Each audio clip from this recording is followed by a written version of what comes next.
Hai. Selamat datang kembali di channel Min Donghua. Di video kali ini kita akan melanjutkan cerita Donghua, Beta Truck Devon.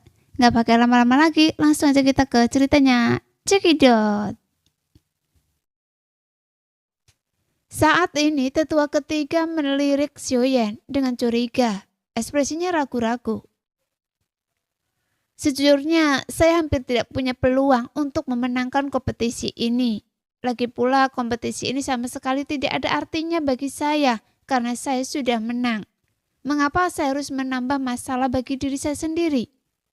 Bukannya tidak mungkin bagi saya untuk setuju, tetapi saya jelas tidak tertarik dengan taruhan kecil saja. Terlebih lagi, ini adalah pertaruhan, bukan hadiah. Jadi masih belum jelas siapa yang akan menang atau kalah. Jika tetua ketiga takut kalah, mengapa menambahkan kompetisi ini? Xiaoyan berpura-pura acuh tak acuh dan bahkan menunjukkan sedikit tanda mundur. Nan Erming dan Ziying berusaha keras untuk tidak tertawa. Wajah mereka memerah. Orang-orang dari klan obat mengira mereka khawatir tentang Xiaoyan dari apa yang dikatakan tetua ketiga. Tampaknya jika usaha ekstra tidak datang, dia tidak akan menerima kompetisi tambahan. Wajahnya berubah drastis dan dia berpikir dalam hati. Jika kita pergi ke istana pencarian hati untuk bersaing, apakah mungkin Yulingsing akan kalah dari Anda? Tambahkan saja, toh Anda tidak akan rugi. Sambil berpikir demikian, tetua ketiga tidak lagi ragu-ragu. Dia menggertakkan giginya dan berkata dengan nada sedih. 500 inti sihir bintang 5 dan 20 inti sihir bintang 6. Tetua ketiga mengira Xiaoyan akan langsung menyetujui jumlah ini, tetapi dia tidak menyangka Xiaoyan masih ragu-ragu dan tidak setuju. Dia tidak bisa menahan amarahnya.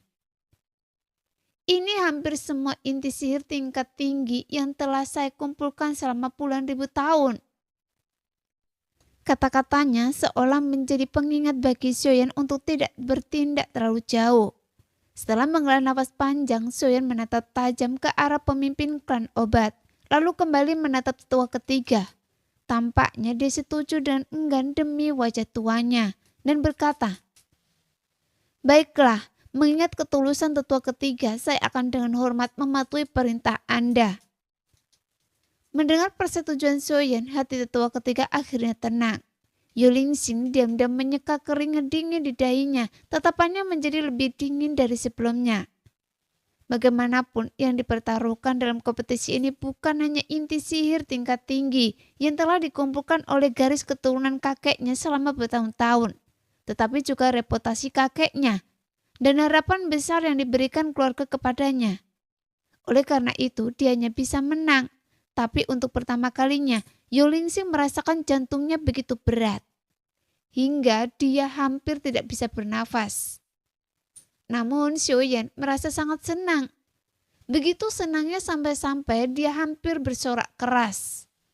Pemimpin klan obat melirik Xiaoyan dengan penuh arti, yang ekspresinya tenang. Dia tahu bahwa muridnya pasti punya ide sendiri untuk memilih inti sihir tingkat tinggi sebagai taruhan. Bukan keterampilan bertarung atau resep. Jadi dia tidak bertanya lagi. Dia mengangkat tangannya sedikit dan mengumumkan dengan keras. Jika kalian tidak perlu istirahat, maka yang berikutnya adalah kompetisi di aula pencarian hati. Meskipun dia sudah siap secara mental, ketika dia mendengar pemimpin klan obat mengumumkan bahwa kompetisi akan segera dimulai dan mereka akan masuki aula pencarian hati, mata Xiaoyan tidak bisa menahan diri untuk tidak menjadi panas.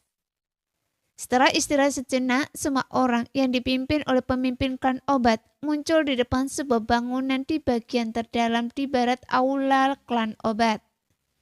Bangunan ini berbentuk seperti kuil, dengan punggungnya menempel di lereng gunung dan menjulang tinggi. Bangunan ini dikelilingi oleh pepohonan kuno dan tampak sangat halus. Gemericik mata air mengalir di bawahnya, tampak lebih tenang dan murni, memberikan orang sensasi kembali ke alam. Berbeda dengan bangunan lain milik klan Yo, meskipun juga dibangun dengan batu, namun batu tersebut bukanlah batu biru. melainkan sejenis batu dengan kilo metalik berwarna ungu yang memancarkan kesan kelincahan dalam kekokohannya. Ini adalah biji bintang ungu yang sangat langka dengan penyimpanan yang sangat terbatas. Biji ini memiliki efek yang sangat baik pada pelestarian dan transmisi kekuatan jiwa. Nenek moyang kita menemukan urat mineral secara tidak sengaja dan berusaha keras membangun kuil ini. Pemimpin klan obat dengan tenang memperkenalkan Soyen dan yang lainnya. Nadanya memperlihatkan kebanggaan yang tak dapat disembunyikan. Leluhur klan obat pastilah sangat luar biasa, mampu membangun istana sebesar itu dengan batu-batu yang langka dan aneh. Jenny mendongak dan tak dapat menahan diri untuk berseru kegeheranan. Menerima pujian dari kecantikan yang begitu memukau, semua anggota klan obat merasa wajah mereka berseri-seri. Pemimpin klan obat juga sangat bangga. Dia menunjuk ke istana dan terus memperkenalkannya. Istana ini adalah makarya leluhur saya, merupakan keberuntungan besar bagi klan obat saya bahwa istana ini selamat dari bencana kuno. Aula itu dipenuhi dengan jejak jiwa Dodi tingkat tinggi klan obat saya dari generasi ke generasi. Aula itu dibagi menjadi 3 tingkat, dibagi berdasarkan tingkat kesulitannya. Sejak bencana kuno, klan obat telah menurun dan semakin sedikit Kaisar Do tingkat tinggi, sehingga jejak jiwa yang dapat bertahan di istana ini juga mulai berkurang.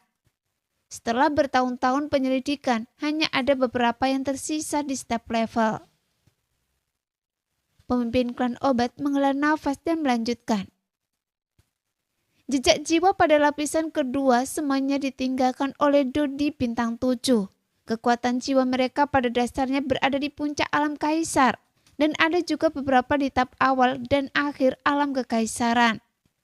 Dengan kekuatan jiwa kalian berdua, kalian tidak boleh mengaktifkan beberapa jejak jiwa sekaligus. Dan jejak jiwa pada lapisan ketiga semuanya ditinggalkan oleh Dodi bintang 8 ke atas. Kekuatan jiwa mereka semuanya berada di atas tingkat pikiran. Jika seseorang dengan kekuatan jiwa yang tidak mencukupi memasuki lapisan ketiga dan diizinkan memasuki lautan kesadaran mereka, maka apakah mereka dapat menjawab pertanyaan dari jejak jiwa ini adalah hal yang sekunder. Saya khawatir kalian akan merasa sulit untuk menolak bahkan omelan sedikit dari jejak jiwa. Oleh karena itu, kompetisi ini akan diadakan di lantai 2 dan Anda tidak boleh masuki lantai ketiga. Ingat, saat memasuki aula ini Anda harus berpegang teguh pada niat awal Anda. Semuanya tergantung pada keberuntungan. Siapapun yang bertahan lebih lama di sana akan memenangkan kompetisi. Teruskan. Pemimpin klan Yu berbalik dan berkata kepada Xuyen dan Yulingsing. Xuyen membungkuk sedikit kepada pemimpin klan obat untuk mengucapkan terima kasih atas kebaikannya. Lalu tersenyum pada Jenny, Nan Erming, dan Yiying.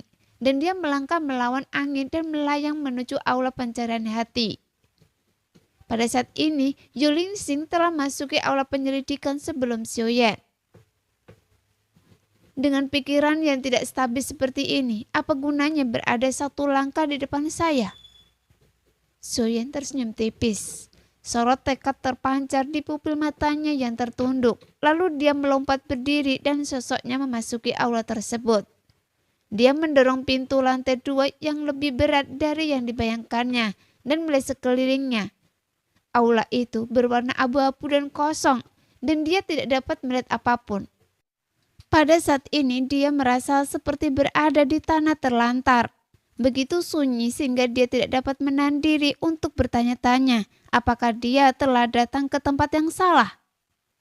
Terlebih lagi saat pintu perlahan tertutup seolah-olah semua koneksi antara tempat ini dan dunia luar terputus dan pemandangan di depannya juga tiba-tiba menjadi gelap gulita. Sehitam tinta tebal, begitu gelapnya sehingga orang tidak dapat melihat tangannya di depan wajahnya. Sepertinya ada binatang buas raksasa di aula yang dapat menelan semua cahaya. Sebagai seorang Kaisar Do, meskipun ia terpengaruh oleh pergantian siang dan malam, meskipun dampaknya tidak besar dan sama sekali tidak mungkin baginya untuk menjadi buta, Namun sekarang, sebagai Dodi tahap akhir bintang 4, seorang alkemis yang telah ditempa oleh api surgawi dan memiliki penglihatan yang lebih baik daripada Dodi biasa. Ia tidak dapat melihat lebih dari 3 kaki. Bagaimana mungkin Xiao tidak terkejut? Tapi perubahan itu terjadi begitu tiba-tiba sehingga Xiao sama sekali tidak siap. Tubuhnya tiba-tiba menegang dan kaki kanannya yang terangkat hanya tergantung di sana, tidak berani melangkah maju. Apakah karena saya tidak bisa beradaptasi untuk saat ini? Xiao menebak secara diam-diam, namun ia dengan cepat membantah spekulasi ini. Sekalipun itu karena kurangnya adaptasi sesaat, itu hanya sesaat. Tetapi sekarang beberapa saat telah berlalu dan situasinya tidak berubah sama sekali. Jadi dia dengan hati-hati meletakkan kaki kanannya yang terangkat, berdiri tak bergerak di balik gerbang batu dan menunggu dengan tenang. Xiao berpikir bahwa balai pencarian hati yang merupakan tanah suci klan obat akan segera menyala atau akan ada sesuatu seperti mutiara yang bersinar di malam hari yang dapat membawa kehangatan pada penglihatan dan jiwa orang-orang. Setidaknya akan membuat orang merasa sedikit lebih tenang di tempat yang tidak dikenal ini. Akan tetapi setelah waktu yang lama, ruangan itu masih gelap dan sunyi. Hanya suara detak jantungnya sendiri yang terdengar jelas. Xiao mengangkat alisnya sedikit. Ia sangat terkejut dan merasa sedikit tidak percaya. Hal ini membuatnya merasa lebih gelisah dan tidak percaya daripada ketiadaan cahaya. Saya benar-benar ragu apakah ini tanah suci klan obat atau tempat pengasingan klan obat. Xiao menggelengkan kepalanya dan tersenyum pahit. Dia samar-samar merasa bahwa di tempat ini sangat aneh. Dia harus menyesuaikan mentalitasnya segera mungkin untuk menghadapi krisis tak terduga yang akan menyusul. Menyingkirkan rasa gelisah di hatinya, dia mengepalkan jari-jarinya lalu perlahan-lahan mengendurkannya. Nafasnya yang cepat menjadi sedikit lebih lancar saat dia menarik dan mengembuskan nafas dengan sangat berirama. Namun saat ia merasakan kabut dari nafasnya yang dihembuskan melewati hidungnya, dia tiba-tiba teringat sesuatu yang membuatnya makin gelisah. Kemana Yulingsing pergi? Saya tidak melihatnya saat saya masuk. Pikiran Xiao berkelebat dengan wajah muram Yulingsing saat ia masuki aula ini. Baru saat itulah ia menyadari bahwa ia telah mengabaikan masalah sepenting itu. Apakah karena saya terpesona atau saya tidak menyadarinya? Xiao tidak dapat menahan diri untuk tidak berpikir liar. Sekarang seluruh aula begitu sunyi, bahkan detak jantungnya sendiri dapat terdengar dengan jelas. Bagaimana mungkin Yulingsing tidak bergerak? Meskipun mata tidak dapat melihat, telinga selalu dapat mendengar. Mustahil bagi orang yang hidup untuk menahan nafas tanpa alasan. Xiao mulai merasakan kulit kepalanya kesemutan dan tubuhnya sedikit dingin. Dan dia merasa bahwa aula ini sangat aneh. Kuil yang dibangun oleh para leluhur klan obat dengan kekuatan seluruh klan memang tidak sederhana. Seseorang yang masih hidup bisa saja menghilang secara misterius di dalamnya. Xiao tersenyum mencela diri sendiri, perlahan-lahan mengumpulkan pikirannya, mengambil langkah hati-hati dan mulai menjelajahi aula penyelidikan. Aula itu sepertinya tidak ada habisnya. Xiao menggerakkan kakinya pelan dan berjalan tanpa tujuan dalam jarak yang sangat jauh di dalam kegelapan. Tapi dia tetap tidak melihat apapun dan tidak pula menyentuh dinding. Dia bahkan tidak tahu apakah dia hanya berputar-putar. Saat Xiao berjalan tanpa arah, satu-satunya suara yang dapat didengarnya hanyalah detak jantungnya sendiri dan suara langkah kakinya. Lambat laun dia pun mulai mendengar samar-samar suara aliran darah di nadinya. Makin lama makin jelas hingga terdengar gemericik air sungai di pegunungan. Tiba-tiba dia merasa sedikit jengkel dan gelisah. Karena Xiao tidak tahan lagi, dia memutuskan untuk menggunakan kekuatan jiwanya untuk menjelajahi jalan. Dia melakukannya seperti yang dia pikirkan dan kekuatan jiwanya memancar keluar dari lautan kesadarannya. Menyebar dengan cepat ke segala arah. Ketika kekuatan jiwa Xiao meninggalkan dengan kecepatan begitu cepat, Sehingga Soyen hanya punya waktu untuk mengingat instruksi pemimpin klan obat sebelum dia menutupi area seluas beberapa ratus kaki. Tidak, Tuan berkata bahwa saya tidak boleh mengaktifkan beberapa jejak jiwa sekaligus. Siapa yang tahu berapa banyak jejak jiwa yang tersembunyi di ruang yang luas ini. Seolah-olah kilatan petir melewati pikirannya, wajah Xion berubah drastis. Dengan sebuah pikiran, dia dengan cepat menarik kembali kekuatan jiwanya. Dengan kecepatan beberapa kali lebih cepat daripada saat keluar. Tapi sudah terlambat. Meskipun reaksi Xiaoyan sangat cepat dan kendalinya atas kekuatan jiwa sangat luar biasa, ada terlalu banyak tanda jiwa di lantai 2 dan kecepatan penyebaran kekuatan jiwa Xiaoyan terlalu cepat. Hanya dalam waktu satu tarikan nafas, 5 tanda jiwa dipengaruhi oleh kekuatan jiwa Xiaoyan muncul dari kegelapan. Dia mengambang seperti cahaya lilin terkena angin. Sehingga fluktuasi jiwa dari 5 jejak jiwa ini sepertinya akan menghilang kapan saja. Kemudian, 5 fluktuasi jiwa melonjak, memunculkan 5 semburan kabut hitam pekat di aula, dan mengikuti dari dekat kekuatan jiwa Xiaoyan yang bangkit untuk maju. Xiaoyan tidak punya waktu untuk bersiap sebelum 5 fluktuasi jiwa langsung menyerbu ke lautan jiwanya, sehingga kesadarannya bertabrakan satu sama lain. Meledakan kelima pertanyaan yang terdapat dalam lautan kesadarannya menjadi ketiadaan. Meskipun tidak ada lagi kebingungan atau keraguan, tetapi masih ada gejolak jiwa yang marah. Dan kekuatan jiwa dari satu tanda jiwa di sini sudah cukup membuat Xiaoyan pusing. Apalagi 5. Tiba-tiba Xiaoyan merasakan sakit kepala meraung dengan memilukan. Ia memegang kepalanya erat-erat dengan kedua tangannya, melompat tinggi dengan tubuh yang gemetar. Berguling-guling di udara beberapa kali lalu jatuh dengan keras ke tanah. Suara yang dibuatnya begitu keras hingga lantai aula bergetar pelan. Meskipun Xiaoyan mungkin terlihat pendiam dan lembut di luar, dia adalah pria pemberani di tulangnya yang tidak akan pernah menundukkan kepalanya. Bahkan ketika dia ditikam beberapa kali dalam pertempuran, dia tidak akan mengerutkan kening. Tetapi sekarang dia hampir lepas kendali. Jadi orang dapat membayangkan betapa mengerikan dampaknya terhadap jiwa dan lautan kesadarannya. Meskipun dia berusaha keras mengerahkan kekuatan jiwanya untuk melawan. Meskipun kekuatan jiwanya di puncak alam kaisar bagaikan ombak besar yang bergulung-gulung di lautan. Menghadapi dampak dari 5 fluktuasi jiwa alam kaisar puncak, ombak besar itu hanya bisa berubah menjadi bunga-bunga terbang. Selain kemegahannya yang tertinggal hanya ratapan. Xiaoyan berguling di tanah setelah perlawanannya sia-sia. Pada saat itu dia merasakan seolah-olah ada berkas yang tak terhitung jumlahnya terus-menerus memotong lautan kesadarannya. Seolah-olah mereka mencoba membuka tengkoraknya dan membelah otaknya. Saat ini darah terus mengalir keluar dari wajah Xiaoyan. Sepertinya 7 sungai berdarah yang tak berujung mengalir di pipinya dan membasahi pakaiannya. Saat tubuhnya berguling, jejak darah di lantai aula saat Xiaoyan merentangkan tangannya dengan agak lemah.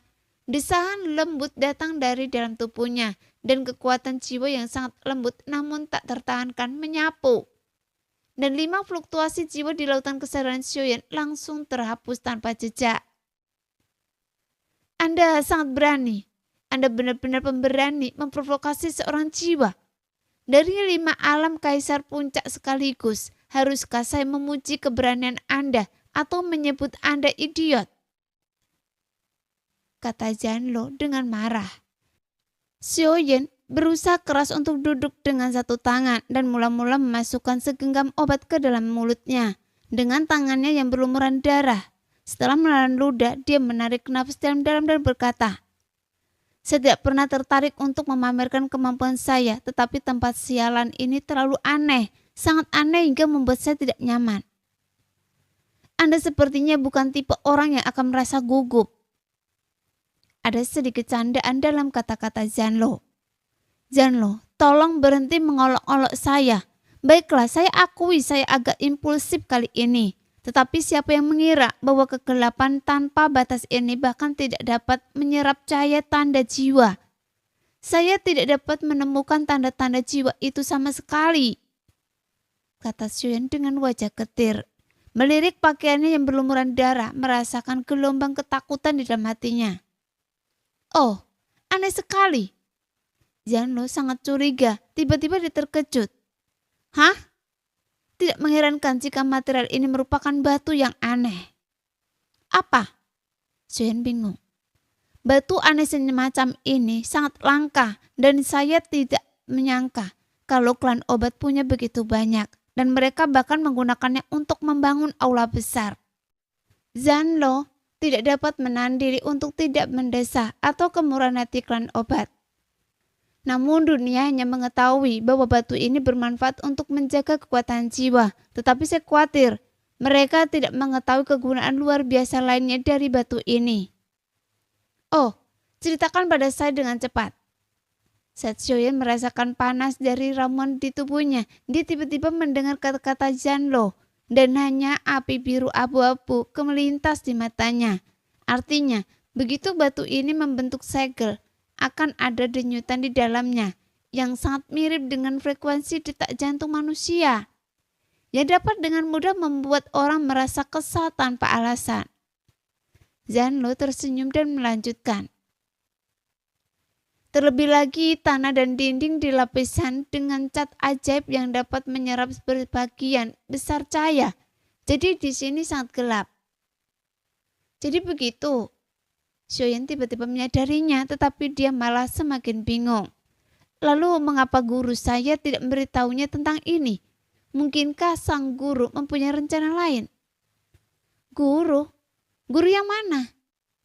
Zanlo tercengang saat mendengar Xiuyan menyebutkan guru. Oh, itu adalah pemimpin klan obat. Dia ingin menjadikan saya sebagai muridnya, tetapi karena beberapa alasan lain, dia berubah pikiran dan menjadikan saya sebagai murid buyutnya. Kalau tidak, saya tidak akan memenuhi syarat untuk memasuki kuil klan obat. Xiuyan memperkenalkan dirinya secara singkat kepada Zanlo. Anak kecil, Anda sangat beruntung. Pemimpin klan obat benar-benar menerima Anda sebagai muridnya. Dia akan menganggap Anda sebagai penerusnya. Tidak berlebihan untuk mengatakan bahwa dia menganggap Anda sebagai anaknya sendiri. Bagaimana mungkin dia punya niat lain? Terlebih lagi jika pemimpin klan obat benar-benar punya niat jahat, membunuh Anda akan semudah menampar lalat. Apakah ia perlu melakukan tipu daya seperti itu? Saya rasa pemimpin klan obat mungkin tidak tahu bahwa batu ini memiliki khasiat seperti itu. Lagi pula tidak ada yang tahu kegunaan ajaibnya selama bertahun-tahun. Apa yang dikatakan Anda masuk akal? Xiuyan tersenyum canggung, merasa malu atas kecurigaannya sebelumnya dan sedikit malu. Baiklah, jangan terlalu banyak berpikir. Manfaatkan kesempatan ini sebaik-baiknya. Jangan pergi sebelum Anda mendapatkan cukup uang. Setelah mengatakan ini, Zanlo terdiam. Seolah-olah dia tidak pernah muncul. Orang tua ini berlari cukup cepat. Saya masih punya banyak pertanyaan yang harus dijawab. Xiuyan berpura-pura tidak puas dan mengumumkan beberapa patah kata. Tetapi sebenarnya dia sangat berterima kasih kepada Zanlo di dalam hatinya. Jika bukan karena bantuan Zanlo tadi, siapa tahu apa yang akan terjadi padanya. Sambil menatap lagi ke sekeliling yang gelap, Xiuyan mengerutkan kening dalam. Dia belum pernah menemukan tempat tanpa musuh, namun lebih berbahaya dan mengerikan daripada tempat yang ada musuhnya. Dia tidak tahu harus berbuat apa untuk sesaat. Batu aneh sialan ini. Sambil berpikir diam-diam, pikiran Xiuyan kembali menunjukkan tanda-tanda kegelisahan dan alisnya berkerut lebih dalam. Kegelapan yang tak berujung, bangunan-bangunan batu yang mengganggu, efek-efek yang tidak diketahui yang dapat membuat orang menghilang tanpa alasan, dan jejak-jejak jiwa yang tak terlihat mengambang di dalamnya. Semua ini membuat kemajuan Xiuyan melambat, karena takut bahwa kecerobohan yang tidak disengaja akan sekali lagi membangkitkan jejak-jejak jiwa yang sangat tersembunyi. Di dunia luar telah berubah dari bulan yang redup menjadi sinar cahaya matahari yang cerah. Dan ekspresi orang-orang yang menunggu di luar aula penyelidikan telah berubah dari khawatir menjadi tenang. Tetapi Xiaoyan yang berada di lantai 2 tidak tahu berapa lama waktu telah berlalu. Hanya ada kegelapan yang tak berujung di sini dan kemonotonan itu membuatnya gila. Jadi Xiaoyan berkeliaran di lantai 2 aula selama 2 hari lagi seperti orang buta yang meraba-raba dalam kegelapan. Dia tidak dapat menemukan tanda jiwa. Dia juga tidak dapat mengetahui lokasi tepatnya di aula tersebut. Tapi dia tidak berani beristirahat, apalagi berlatih, karena dia tidak tahu apakah akan ada tanda jiwa yang berkeliaran dengan bebas, atau apakah dia akan menarik tanda-tanda jiwa ilusi tersebut saat berlatih dan menderita serangan yang kuat. Saat ini Xiaoyan selalu gelisah, hampir tersiksa sampai mengalami gangguan mental. Xiaoyan mencubit alisnya yang bengkak dan sakit dengan jari-jarinya yang ramping dan mengusap pelipisnya lalu mendesah dalam-dalam. Tidak heran, aturan kompetisi adalah siapapun yang tinggal di sana lebih lama akan menjadi pemenangnya. Saat itu saya bertanya-tanya, jika saya bersembunyi di sana selama 10 atau 8 tahun sebelum keluar, bukankah dia pasti menang? Sekarang tampaknya jika dia tidak mengalihkan energinya untuk menyerap tanda jiwa, Xiaoyan khawatir dia tidak akan bisa tinggal di tempat terkutuk ini lebih lama lagi. Tidak peduli seberapa kuat karakternya, Xiaoyan tidak akan bisa bertahan tinggal di lingkungan seperti itu terlalu lama. Selain itu, tempat ini sangat aneh, sehingga tidak ada yang bisa memprediksi apa yang akan terjadi selanjutnya. Saya tidak bisa terus seperti ini. Apa yang harus saya lakukan? Xiaoyan menyilangkan tangannya dan menggenggamnya bersama-sama. Dengan 2 jari telunjuknya diangkat dan diletakkan di kedua sisi hidungnya. Saat dia mulai berpikir, api surgawi biru abu-abu di matanya terpantul di jari telunjuknya, memancarkan sedikit kilauan hijau samar. Hah? Xiaoyan menyingkirkan tangannya dan menatap jari-jarinya dengan tatapan kosong, seolah sedang memikirkan sesuatu. Kemudian dia tiba-tiba menyadari bahwa saat matanya menjadi lebih cerah, titik-titik hijau juga menjadi semakin berkilau. Tanah dan dinding di sini menyerap cahaya, jadi ada kegelapan yang begitu pekat. Tetapi bagaimana jika itu adalah api yang selalu menyala? Senyum tipis mulai muncul di sudut mulut Xiaoyan. Jika apa yang saya harapkan berhasil, maka tidak akan ada banyak kesulitan di sini. Mata Xiaoyan berputar dan api langit biru abu-abu merembes keluar dari hampir setiap inci tubuhnya dan mulai membakar, bagaikan api unggun di pantai pada malam hari. Lingkungan di sekitar Xiaoyan tiba-tiba menjadi terang benderang dan jangkauan penglihatannya pun langsung meluas lebih dari 10 kali lipat. Suasana hatinya yang tertekan segera menjadi lega dengan pandangan yang terbuka, tetapi nyala api biru abu-abu sedikit tidak stabil, seolah-olah ada kekuatan misterius yang menarik kembali cahaya itu. Betapapun misteriusnya cat itu hanya buatan manusia. Tidak peduli seberapa baiknya ia menyerap cahaya, bagaimana ia bisa menyerap cahaya dan panas dari api surgawi yang disukai oleh surga. Meski apinya agak redup, ia segera stabil. Sesuai dengan dugaan saya, Xiaoyan dengan dalam suasana hati yang sangat baik saat itu, dan alisnya terangkat sambil mengecek diri sendiri. Ternyata saya telah disesatkan oleh diri saya sendiri. Sejak saya melangkah ke lantai 2 aula ini, saya selalu berpikir bahwa aula ini hanya terfokus pada jiwa dan pikiran. Dan saya memusatkan seluruh perhatian saya pada hal itu. Saya benar-benar lupa tentang api surgawi yang selalu bersama saya untuk berjuang dan memurnikan obat-obatan. Xiaoyan merasakan rasa pahit di mulutnya. Jika bukan karena campur tangan Zanlo, kelalaian yang tidak perlu ini hampir merenggut nyawanya. Dia menjulurkan lidahnya dan melihat ke arah aula yang selama ini tidak pernah dia bisa lihat dengan jelas. Aula itu benar-benar besar. Begitu besarnya sehingga batas-batasnya tidak bisa terlihat sama sekali. Atau mungkin bahkan dengan bantuan api surgawi. Xiaoyan tidak bisa melihat jauh di lingkungan yang sangat gelap ini. Selain itu, aula besar itu kosong. Selain kegelapan yang mengelilingi Xiaoyan selama beberapa hari, hanya ada beberapa titik cahaya redup yang mengambang di kegelapan. Mungkinkah itu tanda-tanda jiwa? Mata Xiaoyan menyala dan tatapannya tiba-tiba menjadi jauh lebih panas. Sambil berjalan ke sebuah titik cahaya dengan penuh harap, merasakan fluktuasi kuat kekuatan jiwa yang terkandung dalam titik cahaya itu. Xiaoyan hampir bisa berkata dengan pasti bahwa inilah tanda jiwa yang telah dicarinya selama beberapa hari. Namun setelah pernah mengalami kerugian sebelumnya, dia tidak berani bertindak gegabah. Meskipun tanda-tanda jiwa itu sudah dekat. Sambil sedikit mengernyit, Xiaoyan ragu-ragu tentang bagaimana cara menyerap atau menyentuh tanda jiwa ini untuk menghentikannya menjadi gila. Saya akan tahu jika mencobanya. Itu hanya tanda jiwa. Tidak mungkin sekuat 5 jiwa sebelumnya, kan? Saya harap itu bukan level atas. Xiaoyan merenung sejenak dan akhirnya mengambil keputusan.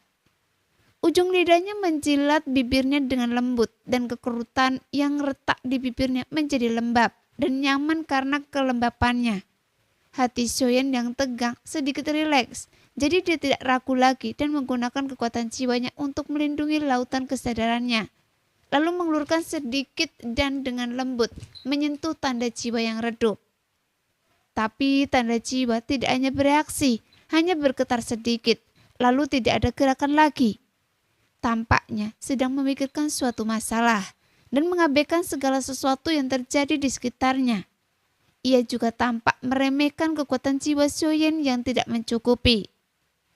Xiaoyan sedikit terkejut dan menarik mulutnya tak berdaya, namun dia merasa lega di dalam hatinya.